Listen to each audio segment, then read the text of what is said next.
Hi everybody, welcome back to my YouTube channel, An Ordinary Girl with MS. My name is Hannah. This video is going to be talking to you all about my MS diagnosis, what happened, how I felt, and yeah, how it all came about really. So I have got to drink, which you'll see in a lot of videos, is a black coffee. No, this is not decaffeinated. I have one coffee a day and it happens to be now because I feel like I need it a little bit. And I also would like to make a little disclaimer and just say that if you are worried that you are experiencing some of the symptoms that I'm mentioning, please do not Google your symptoms. Please go and talk to a doctor about it. Or if you are based in the US or in another country, please seek a neurologist, a legitimate neurologist or any type of doctor. Please seek medical help. Please don't take my video as gospel that you have MS, because MS affects people in so many different ways and everyone with MS is completely different. We all have different symptoms and no one person with MS is the same. So that is my disclaimer. The symptoms that I'm going to be talking about affect me, and if you are experiencing some of these symptoms, please seek medical help. Right, now we will get on into the video. Okay, so I was diagnosed with relapsing remitting multiple sclerosis in, when was it? December 2014.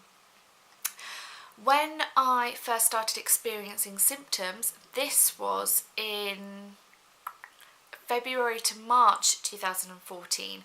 So there was quite a gap between having symptoms and being diagnosed for me. It all came to a head 5 or 7 days before my 24th birthday. Brain fog. 24th birthday, so it was the beginning of May 2014 when I was rushed to hospital with a suspected stroke. I collapsed at work and the whole of my left side went completely numb. My work colleague managed to get me to the doctors. Luckily, I work just around the corner from the doctors, so it was quite good. And as I was in the doctor's room, my face started to go numb and my left side started to droop. So they immediately rushed me to A&E with a suspected stroke. So I got to A&E and I had all these tests on me. Now, when I went numb, it was more of a sensation numbness, so I could just still about move my hand and my foot and my leg, but I couldn't feel, like if you touched me I couldn't feel it. So that's the numbness that I had. In my face, I couldn't feel anything in my face at all. I saw a junior doctor to begin with, and then I saw an on-call neurologist who she specialises on on-call, I presume, because I haven't seen her since then. And she did a load of tests on me, like reflexes, and checked my pupils, and she also had this little pin and she would pin it around my whole body to see where I could feel and where I couldn't feel. I was then taken for an emergency MRI scan, because obviously at this point they think I'm having a stroke, so I'm rushed into an emergency MRI.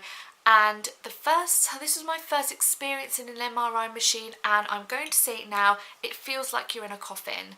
I've never been in a coffin, but I've seen what a coffin looks like, and the MRI machine felt like that. I was very claustrophobic. I didn't have any music. I didn't have a blindfold at this point because I didn't know about you could have one of those, and it was terrifying. The noises were really, really loud, and I was like absolutely petrified. They give you a panic button, funnily enough, so I was holding onto this panic button and I didn't press it once. I was very, very good, but I was absolutely terrified. And yeah, luckily my experiences with MRI machines after that have been a lot better. So then I was taken up to a ward and I was admitted in hospital for 5 days, and I hated that too.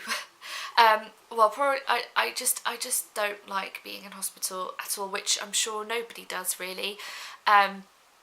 I was in a ward, but luckily I'd made a couple of friends, and it was okay. Night times were the worst.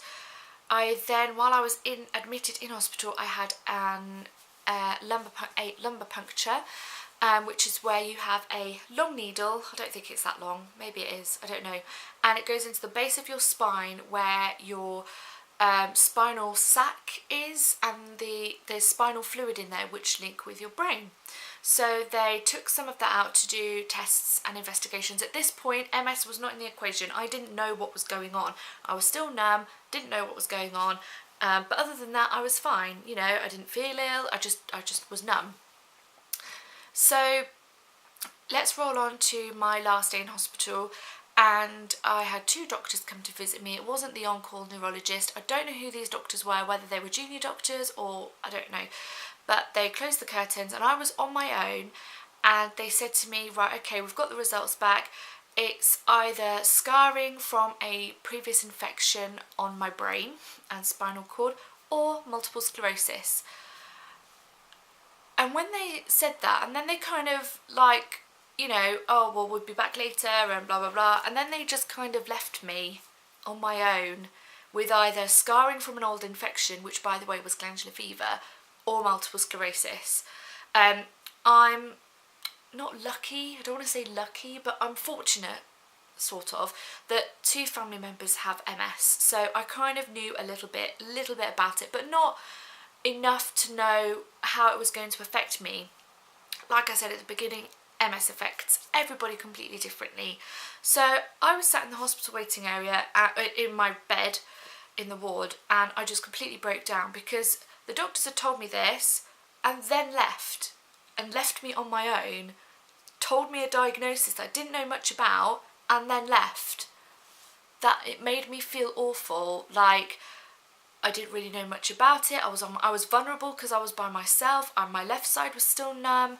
And I rang like family members and my dad and my mum and my auntie and George is my partner, by the way. People on Instagram will know that.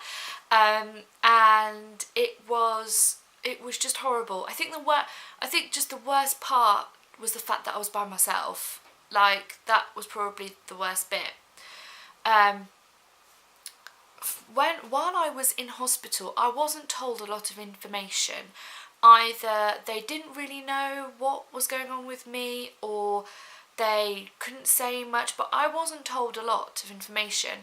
On my last day, my dad came to pick me up from hospital, which was amazing, and the doctor who I was seeing came round and said obviously that I could go home, and I was like, yes, I'm already packed, I'm ready to go, just let me sign my paper, let me leave.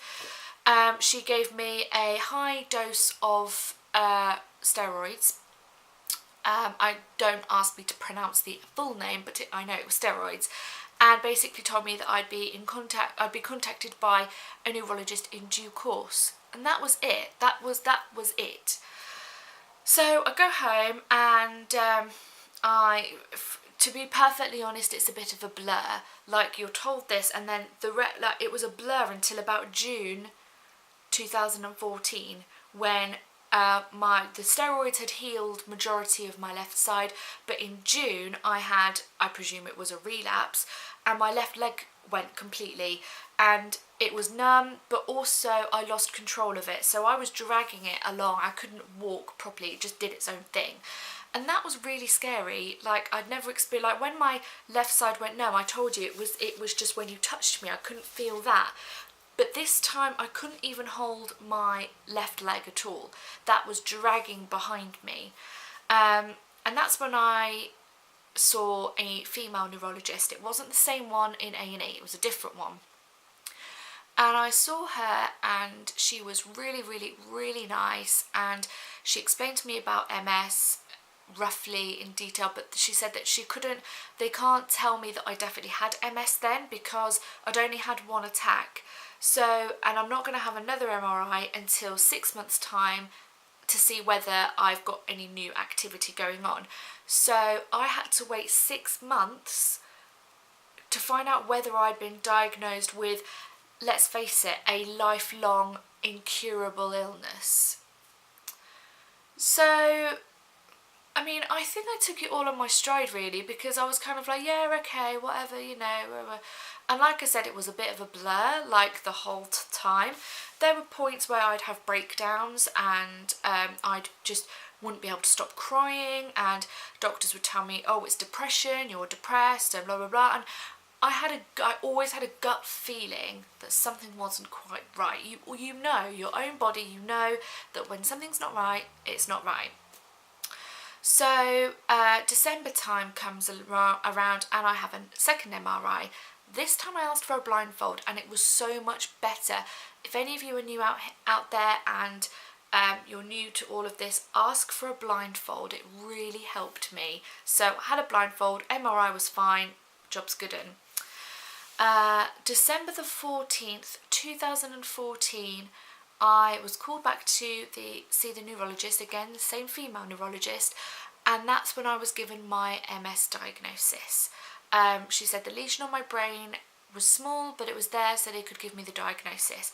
And then I was told that I'd be contacted by another neurologist to discuss treatment options, introduce me to an MS nurse, and that was kind of it.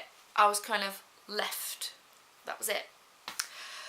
So I wouldn't see her again, unfortunately, because she was part of like diagnosing people, and the other neurologist that I'm now with deals with me every year, and they again are lovely, really really nice. Like, they listen to you, which unfortunately not many doctors do now, but this neurologist does, and he's amazing.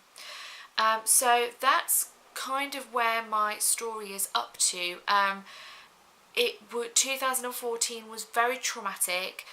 I had a lot of up days where I was fine and nothing really happened, and I also had a lot of low days where I didn't know what my life was going to be like, or do I have MS, do I not have MS, is it in my head, am I imagining it?